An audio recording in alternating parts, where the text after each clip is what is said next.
This is Michael Passmore, Senior Minister of Central Christian Church, filming our message from the lectionary reading in the sanctuary, still empty on this day, but with great optimism for a very hopeful outcome next week. The lectionary reading comes to us from the 15th chapter of Matthew's Gospel, verses 21 through 28. It is a story of healing, but it is also a story of confusion and some surprising accent marks. Jesus is leaving the area of his most frequent ministry, the Sea of Galilee, and he travels immediately, according to the Gospel of Matthew, to the region of Tyre and Sidon. We would like to take a time out here and say, Tyre and Sidon is not in Israel proper. It is in a land known to be occupied by the Canaanites, up by the sea, unclean people.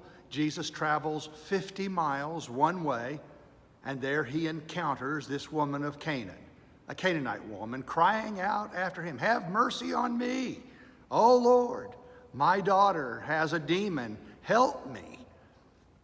Jesus does not respond immediately to the woman, and it is confusing for that. The disciples tell Jesus, "Send her away, she's yelling after us."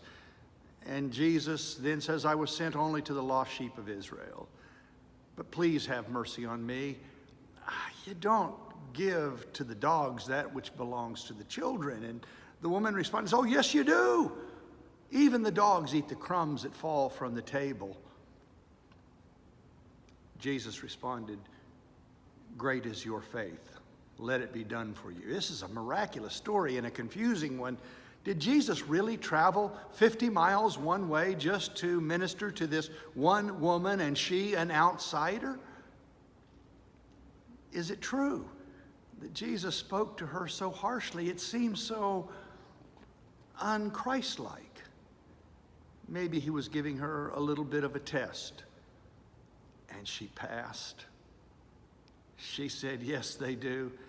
I'll take the crumbs that fall from the table." And then Jesus responded to the Canaanite woman regarding her daughter, "Great is your faith. May it be done for you as you have asked." Great is your faith. Jesus has reserved this statement for only 3 occasions in the Gospels. The first time was to a Roman commander, an officer, who came pleading for his servant, and he said, "Great is your faith." One day while walking in a crowd, a woman with a hemorrhage for 12 years of bleeding reached out and touched the hem of his garment. And Jesus said of her, "Great is your faith." And then the Canaanite woman, her demon-possessed daughter, "Great is your faith." I don't know about you, but I kind of have a different definition of great faith. I have in my mind great courage and self-discipline and sacrifice. But here it is just having a great need and coming and hoping for mercy from someone who is outside the bounds of our normal religious and social boundaries. 100-mile round trip to help a Canaanite woman and her daughter. But he made a journey for you and for me to a place called Golgotha and a cross. Great is your faith.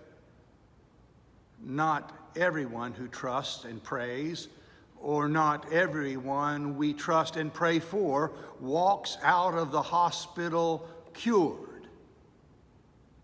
However, that does not mean that your prayers were in vain.